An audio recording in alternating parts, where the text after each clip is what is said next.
ఇకో Tejas world class electric bike అతి తక్కువ ధరలోనే. Welcome to Suman TV. Harsha Sai ఎక్కడ? రాత్రి హర్ష సాయి పైన నార్సింగి పోలీస్ స్టేషన్లో కేసు నమోదైంది. ఎప్పుడైతే కేసు నమోదు చేసింది ఎవరో కాదు, ఒక సెలబ్రిటీ. కేసు ఫిర్యాదు చేసింది కూడా ఒక సెలబ్రిటీ. కొంతకాలంగా హర్ష సాయితో అత్యంత సన్నిహిత సంబంధాలున్న యువతి. ఆ యువతి సెలబ్రిటీగా గుర్తింపు ఉంది. హర్ష సాయి ఏదైతే మెగా అనే ఒక సినిమాలో నటిస్తున్నారు, ఒక పాన్ ఇండియా సినిమాని హర్ష సాయి హీరోగా వస్తుందో ఆ సినిమాకి ప్రొడ్యూసర్గా ఉంది ఆ యువతి. ఆ సినిమా కోసం ఆమె ఒక 2 కోట్లు కూడా ఖర్చు చేసినట్టుగా యువతి ఫిర్యాదులో పేర్కొంది. కేవలం తనను మోసం చేశాడు అని మాత్రమే కాదు, పెళ్లి చేసుకుంటారని మోసం చేశాడని మాత్రమే కాదు, తన పైన అఘాయిత్యానికి కూడా పాల్పడ్డాడు హర్ష సాయి. మత్తు మందిచ్చి అఘాయిత్యానికి పాల్పడ్డాడని కూడా ఆ యువతి ఫిర్యాదులో పేర్కొన్నది. అంతేకాదు తనను చీట్ చేశాడని, హర్ష సాయితో పాటు అతని కుటుంబం కూడా చీట్ చేశారని చెప్పేసి హర్ష సాయి పైన పక్కడ్బందీగా కేసు పెట్టింది ఆ యువతి. హర్ష సాయి మోసం చేశాడని నిరూపించేందుకు కొన్ని ఆధారాలను కూడా నార్సింగ్ పోలీసులకు అందించినట్టుగా మనకు సమాచారం అందుతుంది. దీంతో హర్ష సాయి పైన నార్సింగ్ పోలీసులు రేప్ కేసు నమోదు చేశారు. యువతి ఫిర్యాదు ఆధారంగా రేప్ కేసు నమోదు చేశారు. సెక్షన్ 376, సెక్షన్ 354 ఆ సెక్షన్లు పెట్టి హర్ష సాయి కోసం ప్రస్తుతం వెతుకుతున్నారు పోలీసులు. హర్ష సాయి ఎక్కడ? హర్ష సాయి ఉన్నాడా, లేకపోతే హైదరాబాద్ నుంచి పారిపోయాడా? రాత్రి వైజాగ్లో వెతికితే వైజాగ్లో కనిపించలేదు. వైజాగ్లో కొంతకాలం ఆఫీస్ పెట్టి వీడియోలు చేసిన హర్ష సాయి అక్కడి నుంచి కనిపించకుండా పోయాడు. హర్ష సాయి స్వస్థలం గజపతి నగరంలో ఆయన కుటుంబ సభ్యులు కూడా లేనట్టుగా సమాచారం అందుతోంది. మొత్తం ఫ్యామిలీ అంతా హైదరాబాద్కి షిఫ్ట్ అయిందని తెలుస్తోంది. హైదరాబాద్ షిఫ్ట్ అయిన తర్వాత హర్ష సాయి కొంతకాలం అంటే హర్ష సాయి చాలా ఫేమస్. ఏకంగా పెట్రోల్ బంకులో ఫ్రీగా పెట్రోల్ ఇచ్చాడు, పేదాలను తీసుకుపోయి ముంబైలో పిజ్జా తినిపించాడు. ఏదైతే సెన్సేషనల్ స్టోరీస్, ఏకంగా ఫలక్నుమా ప్యాలెస్కి పేదవాళ్ళని తీసుకెళ్లి డిన్నర్ పెట్టించాడు. ఇటువంటి సెన్సేషనల్ వీడియోలు చేసిన హర్ష సాయి ఆ డబ్బులన్నీ ఎక్కడి నుంచి తెచ్చాడనేది ఇప్పటి వరకు జనంలో బిగ్గెస్ట్ క్వశ్చన్గా ఉంది. తెలుగులోనే కాదు, కర్ణాటకలో ఉన్న మీడియా హర్ష సాయి పైన వార్తలు రాసింది, హిందీ మీడియా హర్ష సాయి పైన వార్తలు రాసింది. అసలు హర్ష సాయికి ఇంత డబ్బు ఎక్కడి నుంచి వస్తుంది అని చెప్పేసి ఒక్కసారిగా పాపులర్ అయిపోయాడు హర్ష సాయి. అటువంటి హర్ష సాయి గడిచిన 3 నెలలుగా అనుకోని వివాదాల్లో ఇరుక్కుపోతున్నాడు. హర్ష సాయి దగ్గరకు వచ్చే డబ్బులన్నీ బెట్టింగ్ మాఫియా నుంచి వస్తున్నాయనే ప్రచారం ఒకటి జరుగుతూ వస్తోంది. హర్ష సాయి పంచిన డబ్బులన్నీ చాలామంది పేదవాళ్ళకి డబ్బులు ఇచ్చాడు. ఐరన్ కోట్ వాళ్ళకి ఇచ్చాడు, చాలామంది పేదవాళ్ళకి డబ్బులు ఇచ్చాడు హర్ష సాయి. ఆ డబ్బులన్నీ ఎక్కడి నుంచి తెస్తున్నాడు అంటే బెట్టింగ్ మాఫియాల నుంచి తెస్తున్నాడు అనే ఆరోపణ తెరపైకి వచ్చింది. దాన్ని ఖండించలేకపోయాడు హర్ష సాయి. ఎందుకంటే బెట్టింగ్ ఊపిలో పడి అనేక మంది ప్రాణాలు కోల్పోతున్నారు. తెలుగు రాష్ట్రాల్లోనే 100ల కేసులు నమోదవుతున్నాయి. బెట్టింగ్ అనేది పెద్ద భూతల్లా మారిపోయింది. యువత ఈ హర్ష సాయి లాంటి సెలబ్రిటీలు ఎవరైతే ఉన్నారో వీళ్ళు ఏం చేస్తారంటే వాళ్ళకి ఫాలోవర్స్ని పెంచుకుంటారు. ఆ తర్వాత టెలిగ్రామ్, అట్లాగే వాట్సాప్ లాంటి చోట ఒక గ్రూపు ఏర్పాటు చేసి ఆ గ్రూపుల్లో ఎవరైతే ఈ ఫ్యాన్స్ని లాక్కొని వాళ్ళ చేత వాళ్ళని టెంప్ట్ చేసి వాళ్ళని మాయ చేసి వాళ్ళ చేత డబ్బుల్ని బెట్టింగ్లో పెట్టిస్తున్నారు. క్రికెట్ బెట్టింగ్లు కావచ్చు, రకరకాల ఆన్లైన్ బెట్టింగ్లు కావచ్చు, గేమ్స్ కావచ్చు, ఫుట్బాల్ కావచ్చు, బెట్టింగ్ యాప్ల్లో డబ్బులు పెట్టించి మీరు రెట్టింపు డబ్బులు పొందుతారని పెట్టించి వాళ్ళని ప్రమోట్ చేసి ఆ డబ్బుల్లో ఎక్కువ శాతం వీళ్ళు కమిషన్లు దొబ్బి వాళ్ళ ప్రాణాలు పోవడానికి కూడా కారణమవుతున్నారు. తెలుసా, తెలుగు రాష్ట్రాల్లో కేవలం బెట్టింగ్ వల్ల రోజుకు 3 నుంచి 4 ఖచ్చితంగా ఆత్మహత్యలకు పాల్పడుతున్నారు. ఒక వ్యక్తి సుమన్ టీవీకి వచ్చాడు. సుమన్ టీవీకి వచ్చిన శ్రీకాకుళం నుంచి వచ్చిన వ్యక్తి, మీరు సుమన్ టీవీలో వీడియో చూడొచ్చు, బెట్టింగ్లో ఏకంగా 2 కోట్ల రూపాయలు పోగొట్టుకున్నానని చెప్పాడు.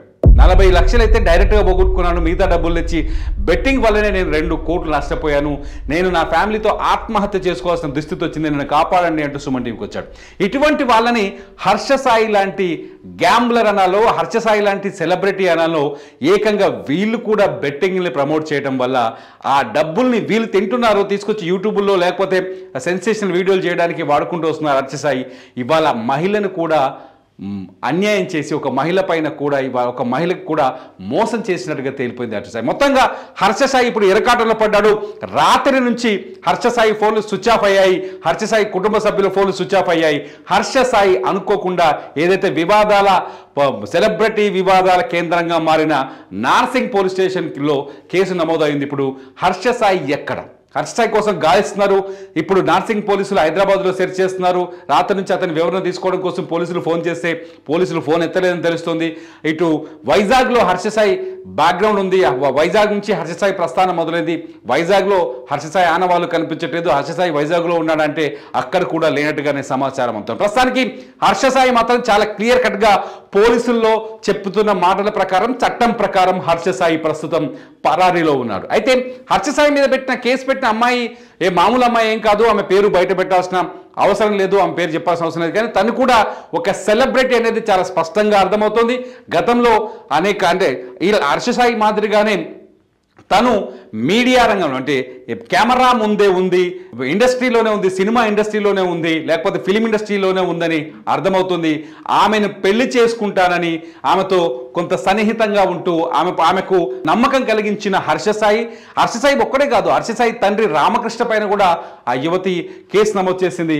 ఆమెను పెళ్లి చేసుకుంటానని హర్ష సాయి మాటిచ్చి మోసం చేశాడని, ఆమెతో సన్నిహితంగా ఉన్నాడని, తనతో పర్సనల్గా ఉన్న వీడియోలను రికార్డ్ చేసి బ్లాక్మెయిల్ చేస్తున్నాడని, అది కూడా ఆమె నిర్మించిన మెగా సినిమా పైన రైట్స్ కోసం హర్ష సాయి ఇదంతా చేస్తున్నాడని చెప్పేసి తాజాగా పోలీసుల విచారణ వెలుగులోకి వస్తుంది. ఇంకా హర్ష సాయి ఎన్ని అరాచకాలు చేశాడనేది బయట పడతాయని అర్థమవుతుంది. ఎందుకంటే ఇప్పటికే హర్ష సాయి బెట్టింగ్ యాప్ల ద్వారా యువతను దారి మళ్లించి ఆ డబ్బులతో సెన్సేషనల్ వీడియోలు చేస్తూ హర్ష సాయి జనాన్ని మోసం చేస్తున్నాడనే ఆరోపణలు తెరపై ఉన్నాయి.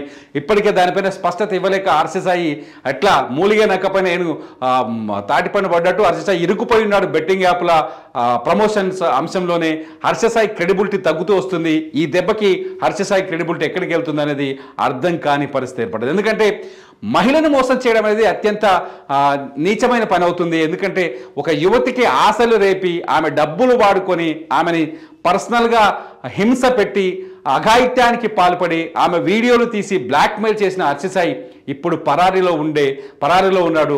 ఇంత దారుణం చేయడం అయితే నిజంగానే అన్యాయం అవుతుంది. హర్ష సాయిని ఈ పోలీసులు ఎప్పటిలోగా పట్టుకుంటారు? హర్ష సాయి దీనిపైన ఏం సమాధానం చెప్తారు? ఎందుకంటే హర్ష సాయికి కూడా తెలుగు రాష్ట్రాల్లో బోల్డ్ అంత ఫ్యాన్స్ ఉన్నారు, హర్ష సాయిని ఫాలోవర్స్ ఉన్నారు. ఎందుకంటే హర్ష సాయి చాలా మందికి సహాయం చేశాడు. డబ్బులు ఎక్కడి నుంచి తెచ్చాడు, బెట్టింగ్ యాప్ల నుంచి తెచ్చాడా, ఎక్కడి నుంచి తెచ్చాడని పక్కన పెడితే చాలా మంది ఫ్యాన్స్ ఉన్నారు హర్ష సాయికి. ఈ పరిస్థితుల్లో హర్ష సాయి బయటకు వచ్చి సమాధానం చెప్పాల్సిన అవసరం అయితే ఉంది. లేకపోతే ఆ అమ్మాయికి అన్యాయం చేసిన వాడిగానే మిగిలిపోతాడు హర్ష సాయి. ఆ విధంగానే పోర్ట్రేట్ అవుతాడు చాలా స్పష్టంగా. సో హర్ష సాయి పరారీలో ఉండే కంటే బయటకు వచ్చి మాట్లాడడం అనేది ఇప్పుడు మంచి పరిణామం అవుతుంది. హర్ష సాయి బయటకు వస్తాడా, లేదంటే ఇలాగే పరారీలో ఉంటారా? హర్ష సాయిని సపోర్ట్ చేసే వాళ్ళు ఉన్నారు, హర్ష సాయిని వ్యతిరేకించే వాళ్ళు ఉన్నారు. మీరు కామెంట్ చేయండి ఈ వీడియో పైన. హర్ష సాయి నిజంగానే తప్పు చేశాడా, దీని వెనకాల ఇంకేదైనా కుట్ర ఉందా? ఈ కామెంట్స్ పైన నేను మరో వీడియో చేస్తా. చూస్తూనే ఉండండి సుమన్ టీవీ. సుమన్ టీవీలో మీ పర్సనల్ అండ్ బిజినెస్ ప్రమోషన్స్ కోసం కింది నెంబర్కి కాంటాక్ట్ చేయండి.